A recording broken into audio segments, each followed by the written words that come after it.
మళ్ళీ మనం కలుసుకోవడం ఈ రకంగా చాలా సంతోషం. ఒకటి మాత్రం నేను ఖచ్చితంగా ఘంటాపదంగా చెప్పగలను.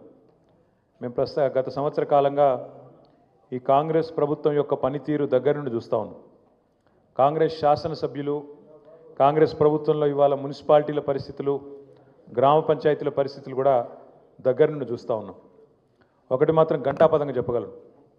ప్రజల్లో మార్పు మార్పు అంటూ ప్రజలను ఏమార్చి అధికారంలోకి వచ్చిన కాంగ్రెస్ పార్టీ విషయంలో ఇవాళ ఒక స్పష్టమైన మార్పు ప్రజల్లో కనబడుతూ ఉంది సంవత్సర కాలంలోనే.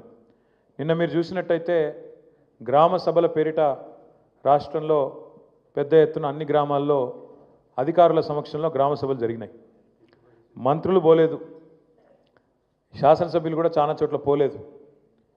కానీ గ్రామాన ఏమైంది మీ 6 గ్యారంటీలు, ఏమైనాయి మీరు చెప్పిన మా రేషన్ కార్డులు, ఏమైంది రుణమాఫీ, ఎక్కడ పోయింది రైతు బంధు, ఏమైనాయి మీరు ఇచ్చిన 420 హామీలు అంటూ ఇవాళ మనం ప్రశ్నించడం కాదు, ప్రతిపక్షంగా ప్రజలే కాంగ్రెస్ నాయకుల గల్లాబట్టి అడిగే పరిస్థితి వచ్చిన మాట వాస్తవం. ఇవాళ కొన్ని గ్రామాలలో అయితే టెంట్లు ఏర్పాటు చేస్తే అధికారులు ఆ టెంట్లను కూడా కూల్చి ప్రజలు అక్కడ చుట్టూ సాయుధ పోలీసుల పహారా ఉన్నా దాన్ని పట్టించుకోకుండా నిరసన వ్యక్తం చేస్తున్న పరిస్థితి సంవత్సరం తిరగకుండానే వచ్చింది అంటే ఎంత అధ్వానంగా ఈ ప్రభుత్వ పనితీరు ఉందో దాన్ని బట్టి చెప్పొచ్చు. సత్తుపల్లి ప్రజలు ఇవాళ నిజంగా కూడా ఒక మంచి నాయకుని కోల్పోయారు. వెంకట వీరయ్య గారు నిజంగా పనిమంతుడు, చాలా చాలా చాలా తెలివైన నాయకుడు. బ్రహ్మాండంగా ఏదన్నా ఒక కార్యక్రమం ఎత్తుకుంటే దాన్ని అద్భుతంగా పనిచేసే, యుక్తితో పనిచేసే అద్భుతమైన నాయకుడు సండ్ర వెంకట వీరయ్య గారు.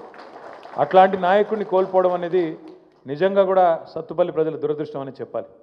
అట్లాగే మీ జిల్లా మంత్రిగా పనిచేసిన పోవాడ అజయ్ కుమార్ గారు కూడా నేను చూశాను నా కళ్ళతో స్వయంగా. ఖమ్మం కార్పొరేషను ఎట్లా ఉండేది ఇవాళ ఎట్లా మారిందో మీ అందరికీ తెలుసు.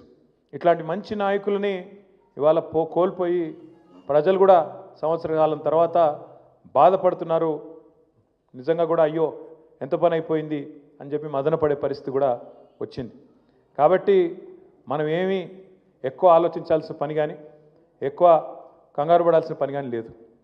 ఒకటి పక్కా, సత్తుపల్లి మున్సిపాలిటీలో, సత్తుపల్లి పట్టణంలో మహేష్ గారి నాయకత్వంలో, వెంకట వీరయ్య గారి నాయకత్వంలో గత 5 ఏళ్లలో మీరు చేసిన పనిని ప్రజలు ఎప్పటికీ మరచిపోరని ఘంటాపదంగా నేను చెప్పగలుగుతాను.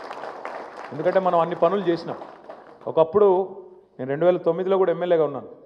ఒక మున్సిపాలిటీకి ఒక 50 లక్షల రూపాయలు వస్తేనే ఎక్కువ. ఒక మున్సిపాలిటీకి 50 లక్షల రూపాయలు మంజూరైనాయి ప్రభుత్వం నుంచి అంటే అదే ఒక మహత్కార్యం, బృహత్కార్యం అన్నట్టు ఉండేది. మున్సిపాలిటీల్లో కేసీఆర్ ప్రభుత్వం రాకముందు 3 నెలలు, 4 నెలలు, 6 నెలలు జీతాలు రాకుండా సఫాయ కార్మికులు టెంట్లేసి కొట్లాడితే తప్ప మళ్ళీ సిఐటియుఓ లేకపోతే ఏఐటియుసో ఎవరో ఒకరు అక్కడ దాన్ని పట్టుకొని జెండాలు పెట్టి గొడవ చేస్తే తప్ప జీతాలు కూడా టైంకి వచ్చే పరిస్థితి లేదు. అట్లాంటిది మన ప్రభుత్వం వచ్చిన తర్వాత ప్రణాళికబద్ధంగా పట్టణ ప్రగతి అని, పల్లె ప్రగతి అని టంచనుగా ప్రతి నెల నిధులు విడుదల చేయడమే కాకుండా మీ విధులకి పూర్తి స్థాయిలో ప్రజలు మీ మీద పెట్టిన బాధ్యతకి అర్థం ఉండే విధంగా మీరు కూడా మా టర్మ్లో ఇదిగో ఈ పని చేసినాము మా వార్డులో అని గర్వంగా చెప్పుకునే విధంగా చాలా చక్కగా పనిచేశాం. పని అంటే కేవలం రోడ్లు మోరీలే కాదు, ఒక ఆలోచనతో. ఒక పట్టణం అంటే మోడల్ పట్టణం ఎట్లా ఉండాలి, ఆ మోడల్ పట్టణంలో కూరగాయల మార్కెట్ ఎట్లా ఉండాలి, ఆ మోడల్ పట్టణంలో శ్మశాన వాటికి ఎట్లా ఉండాలి, బస్ స్టాండ్ ఎట్లా ఉండాలి, మంచినీళ్ళ పరిస్థితి ఏంటి, పారిశుద్ధ్యం పరిస్థితి ఏంటి, ట్రాక్టర్లు ఉన్నాయా లేవా, పోనీ ఆ ట్రాక్టర్లు ఉంటే ఆ ట్రాక్టర్లో డీజిల్ పోయడానికి ఆ మున్సిపాలిటీలో డబ్బులు ఉన్నాయా లేవా, ఇంత లోతుగా ఆలోచించిన ముఖ్యమంత్రి కేసీఆర్ గారు. కాబట్టే మనకు పట్టణ ప్రగతి, పల్లె ప్రగతి లాంటి కార్యక్రమాలు తీసుకొని పట్టణాల్లో ఆరోగ్య సమస్యలు రాకుండా, పట్టణాల్లో అపరిశుభ్రత లేకుండా సాధ్యమైనంత మేరకు నేను 100% సమస్యలు పరిష్కారం చేశాం, అబద్ధం చెప్పను. కానీ గతంలో ఏ ప్రభుత్వము చేయనంత బృహత్తరమైన ప్రయత్నం మాత్రం మన హయాంలోనే జరిగింది, మీ టర్మ్లోనే జరిగింది తప్పకుండా. అందుకే నాకైతే విశ్వాసం ఉంది మళ్ళీ మీరందరూ తిరిగి గెలిచి తప్పకుండా ఎన్నికలు ఎప్పుడు పెట్టినా తిరిగి వస్తారన్న విశ్వాసం కూడా నాకుంది. ఇవాళ రాజకీయాల్లో విశ్వాసం అనేది తక్కువైపోయింది, విధేయత అనేది తక్కువైపోయింది. ఒక పార్టీలో గెలిచి ఇంకో పార్టీలోకి జంపు కొట్టడం అనేది సర్వసాధారణంగా పరిపాటిగా మారిపోయింది. అట్లాంటి ఈ పరిస్థితుల్లో ఇట్లాంటి ఇబ్బందికరమైన సమయం వీరయ్య గారు ఓడిపోయి మన ప్రభుత్వం పోయి అయినా సత్తుపల్లి మున్సిపాలిటీలో మీరు 17 మంది కౌన్సిలర్లు 23 మందికి 23 మంది గెలిచినా 17 మంది మరి ఇవాళ ప్రతిపక్షంలో ఉన్న విశ్వాసంతో ఉంటూ పార్టీ పట్ల విధేయతగా ఉంటూ ఏ రకంగానైతే వీరయ్య గారి నాయకత్వంలో ఇవాళ సత్తుపల్లి గతంలో అభివృద్ధి చేసుకున్నామో అదే పద్ధతిలో పార్టీ నిర్మాణం కోసం కూడా మీరు కష్టపడ్డందుకు మీకు హృదయపూర్వకంగా అభినందనలు తెలియజేస్తూ భవిష్యత్తు ఖచ్చితంగా మళ్ళీ మనదే. ఎందుకంటే ఇందులో ఎవ్వరికీ రెండో అభిప్రాయం అవసరం లేదు. అప్పుడప్పుడు చీకటిని చూస్తేనే వెలుగు విలువ తెలుస్తుంది, గాడిదని చూస్తేనే గుర్రం విలువ కూడా తెలుస్తుంది ప్రజలకు కూడా. అందుకే ఈ సంవత్సర కాలం కాంగ్రెస్ పరిపాలన చూసిన తర్వాత వాళ్ళ గ్రామాలలో రైతులు బాధపడుతూ ఉన్నారు, గ్రామాలలో మహిళలు బాధపడుతూ ఉన్నారు. పిల్లలు 2 లక్షల ఉద్యోగాలు అని చెప్పి రాహుల్ గాంధీ బొంకితే నమ్మి ఓటేసిన పిల్లలు వాళ్ళు బాధపడుతూ ఉన్నారు. ఇంకా ఏ వర్గం చివరికి పెద్ద మనుషులు, వయసు మళ్ళిన పెద్ద మనుషులు పెన్షన్ తీసుకునేవాళ్ళు, వాళ్ళది కూడా 2 నెలలు పెన్షన్ కొట్టిన ప్రభుత్వం దుర్మార్గ ప్రభుత్వం ఈ ప్రభుత్వం. కాబట్టి ఏ ఒక్క వర్గం కానీ ఏ ఒక్క మనిషి కానీ వాళ్ళ తెలంగాణలో కాంగ్రెస్ పరిపాలన వల్ల సంతోషంగా ఉన్నవాళ్ళు లేరు. వాళ్ళ ముందు తీసుకెళ్ళిపోయి ఒక గొట్టం పెడితే చాలు, అసలు అవతల ప్రభుత్వం ఉంది, మంత్రులు ఉన్నారు, ముఖ్యమంత్రులు ఉన్నారు అనే భయం కూడా లేకుండా ఇవాళ గర్జిస్తూ ఉన్నారు ప్రజలు సంవత్సరం తిరగకుండా. నేను మొన్న చేవెళ్ళ నియోజకవర్గం పోయినా, అక్కడ ఒక మహిళ చెన్నమ్మ అని, నాకు నిజంగా నాకే ఆశ్చర్యం అనిపించింది, ఇట్లా కూడా అంటారని. నేను అడిగిన, అమ్మ నీకు ఎంత ఉందమ్మా పొలం అన్న, 4 ఎకరాలు ఉంది అన్నది.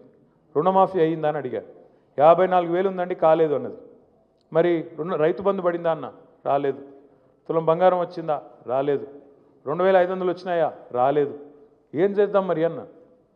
ఒక్క క్షణం కూడా సంకోచించకుండా ఆమెమన్నది తెలుసా, పుల్ల గీసి అంటుపెట్టాలి అన్నది. పుల్ల గీసి అంటుపెట్టాలా, ఈ ప్రభుత్వాన్ని తగలబెట్టాలా అన్నది. అంత కోపం సంవత్సరం నిండకుండానే ప్రజల్లో ఇప్పటికే ఉంది. మనం చేయాల్సిందల్లా ఒకటే, ప్రజా సమస్యల విషయంలో మీ నాయకుడు వీరయ్య గారి పిలుపు మేరకు, పార్టీ పిలుపు మేరకు విధేయతతో ఎట్లా అయితే ఇన్ని రోజులు నిబద్ధతతో పనిచేసినారో రేపు పార్టీ పిలుపు మేరకి అన్ని ప్రోగ్రాములు కూడా బలంగా తీసుకుందాం. తప్పకుండా సత్తుపల్లిలో కూడా మళ్ళీ తిరిగి గులాబీ జెండా ఎగరేసేదాకా నిర్విరామంగా అందరం కలిసికట్టుగా పనిచేద్దాం. కేసీఆర్ గారిని తిరిగి ముఖ్యమంత్రిగా చూసేంత వరకు అందరం కూడా ఎన్ని పరీక్షలు ఎదురైనా, ఎన్ని కేసులు పెట్టినా, ఎన్ని ఇబ్బందులు పెట్టినా ఇంకా ఉన్నది కేవలం కొంతకాలమే. సంవత్సరం అయిపోయింది, 13 నెలలు అయిపోయింది. చివరి సంవత్సరం ఎట్లాగో ఎలక్షనే మిగిలింది, మధ్యలో 2.5-3 ఏళ్ళు. కాబట్టి భవిష్యత్తు మనది. తిరిగి గులాబీ జెండానే ఈ రాష్ట్రానికి శ్రీరామరక్ష అవుతుంది. ముమ్మాటికి ఇప్పుడున్న రైతు సమస్యలు, ఇక్కడి నుంచి నేను నేరుగా నిరంజన్ రెడ్డి గారి ఇంటికి పోవాలి. అక్కడ మన రైతు అధ్యయన కమిటీ అని ఒక కమిటీ వేసుకున్నాం, నిరంజన్ రెడ్డి గారి నాయకత్వంలో. మాజీ వ్యవసాయ శాఖ మంత్రి గారు వారి సమక్షంలో మీటింగ్ ఉంది. అందుకే నేను ఎక్కువ కాలం మీతో గడపలేకపోతా ఉన్నాను. కానీ ఆ కమిటీ ఏం పిలుపునిచ్చినా, పార్టీ ఏం పిలుపునిచ్చినా మీరందరూ కూడా పిలుపుని అందుకొని వీరయ్య గారి నాయకత్వంలో నిర్విరామంగా పనిచేసి తిరిగి ఖమ్మం జిల్లాలో, ఉమ్మడి ఖమ్మం జిల్లాలో మన జెండా ఎగిరే విధంగా అజయ్ గారు కానీ, వీరయ్య గారు కానీ, రవిచంద్ర గారు కానీ అందరి నాయకత్వంలో సమిష్టిగా పనిచేద్దామని విజ్ఞప్తి చేస్తూ, చాలా సుదూరం నుంచి వచ్చినారు. మీ అందరికి కూడా పేరు పేరున హృదయపూర్వకంగా వీరన్నకి, అదేవిధంగా మీకు అందరికీ హృదయపూర్వకంగా ధన్యవాదాలు. తొందరలో కేసీఆర్ గారు కూడా మిమ్మల్ని కలుస్తారు. వారు కూడా మొన్న అడిగారు, వీరయ్య గారు అడిగారు, అన్న మా వాళ్ళు కలవాలని కోరుకుంటున్నారన్నారు. ఒక తేదీ ప్రకటించి మిమ్మల్ని అందరినీ పిలుచుకుంటా అని చెప్పారు. కాకపోతే మీది 26 నాడు మరి టైం అయిపోతుంది కాబట్టి ఈ లోపల ఒకసారి ఇక్కడ భవన్లో కలుద్దాం. తర్వాత కేసీఆర్ గారితో కూడా మీటింగ్ ఏర్పాటు చేసి మళ్ళీ మీ అందరినీ, కౌన్సిలర్ని, వాళ్ళ కుటుంబ సభ్యుల్ని, ఇంకా ముఖ్య నాయకుల్ని కూడా సత్తుపల్లి నుండి తీసుకొని వచ్చి కల్పిస్తామని చెప్పి తెలియజేస్తూ మళ్ళొకసారి మీ అందరికీ ధన్యవాదాలు, నమస్కారాలు. జై తెలంగాణ. సోదరులు, సీనియర్ నాయకులు, మా అందరికీ కూడా పార్టీలో అందరికీ